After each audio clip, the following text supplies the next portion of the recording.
Welcome all of you in my video. In this video we are going to see chapter 1 relations of functions example 1.4. என்ன கொடுத்திருக்காங்கன்னு பாருங்க. Let a is equal to 3 4 7 8 and b is equal to 1 7 10. Which of the following sets are relations from a to b? So என்ன கொடுத்துருக்காங்கன்னு பார்த்தீங்கன்னா ஒரு ரெண்டு set கொடுத்துட்டாங்க. Relations from A to B. A to பியில் உள்ள ரிலேஷன்ஸ் என்னெல்லாம் சொல்லி ஒரு 3 ரிலேஷன் கொடுத்துருக்காங்க. இது ரிலேஷனான்னு கேட்டிருக்காங்க, அவ்வளோதான். ஸோ நம்ம இப்போ பார்க்க போகிறது ஃபஸ்ட்டு ஒன். இதில் உள்ள ஃபஸ்ட்டு ஒன்னை பாருங்கள்.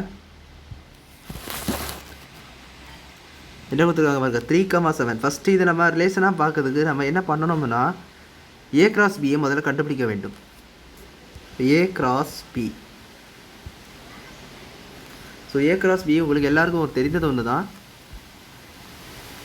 ஸோ 3,1 3,7 3,10 4,1 4,7 4,10 7,1 7,7 7,10 8,1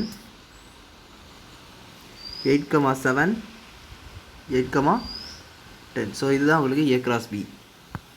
நம்ம ஏ கிராஸ் பி கண்டுபிடிச்ச பிறகு ரிலேஷன்ஸ் எனக்கு 3 கொடுத்துருக்கிறதுல ஃபஸ்ட் ரிலேஷன் நான் சொன்னேன். ஸோ ஃபஸ்ட் ரிலேஷன் எடுக்கும்போது அந்த ரிலேஷனை பாருங்கள், 3 7 4 7 7 10 8 1. ஸோ அந்த மாதிரி நம்மளை ஆர்டர் பேரை தான் கொடுத்துருக்காங்க.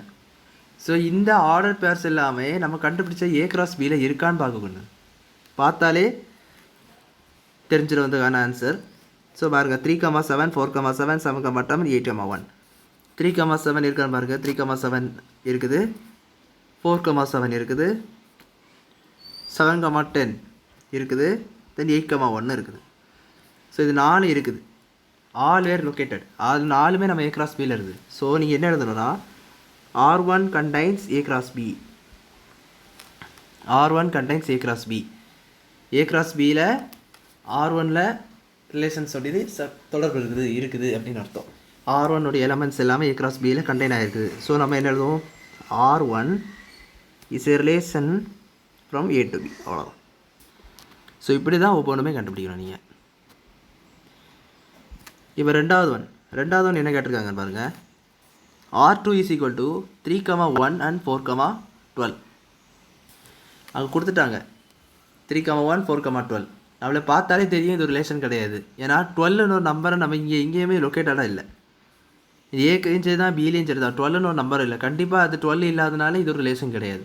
அது மட்டும் இல்லாமல் ஒரு செட்டில் அது வந்து 1 ரிலேஷனாக இருந்துச்சுன்னு சொன்னாச்சுன்னா அது ரிலேட்டட் கிடையாது. அதனால் 3,1 4,12ன்னு ஆச்சுன்னா 4,12 இல்லாட்டிலும் கூட that is not a relation. அதை நீங்கள் ரிலேஷன் சொல்ல முடியாது. அதனால் நீங்கள் 3,1 இருக்குது 4, இருக்குதுன்னு 4,12 இல்லை 3,1 இருக்குதுன்னு காரணத்துக்காக நீங்கள் வந்து அதனை நீங்கள் ரிலேஷன்னு சொல்ல முடியாது. ஸோ 4,12 இல்லாதனால that is not a relation சொல்லணும். So R2 not containing A cross B. A cross பியில் நம்மளுக்கு அந்த 4,12 இல்லை. So R2 is not a relation from A to B. இப்போ அந்த ரிலேஷன் கான்செப்ட் உங்களுக்கு புரிஞ்சிருக்கும்னு நினைக்கிறேன்.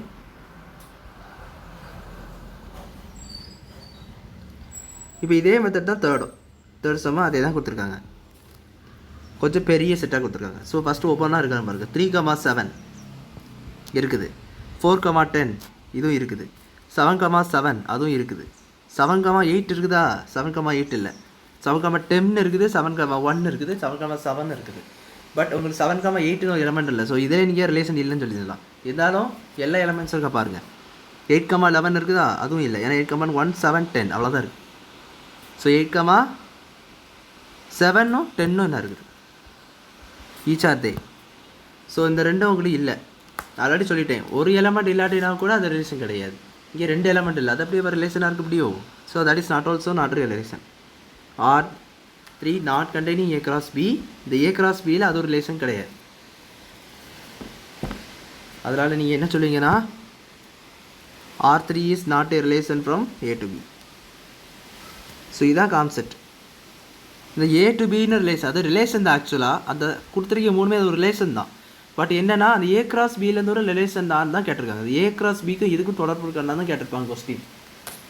அது ரிலேஷன் தான். ஸோ இது புரிஞ்சுக்கோங்க, அது ரிலேஷன் தான். கொடுத்துருக்க 3மே ரிலேஷன் தான். பட் அது வந்து ஏ கிராஸ் பி கூட தொடர்பு இருக்குதான்னு உள்ளது தான் இந்த கொஸ்டின். ஸோ இந்த சம் உங்களுக்கு புரிஞ்சிருக்கும்னு நினைக்கிறேன். வீடியோ பிடிச்சிருந்தா லைக் பண்ணுங்கள், ஷேர் பண்ணுங்கள், சப்ஸ்கிரைப் பண்ணுங்கள். டவுட்ஸ் இருந்தால் கமெண்ட் செக்ஷனில் ஆஸ்க் பண்ணுங்கள். தேங்க்யூ.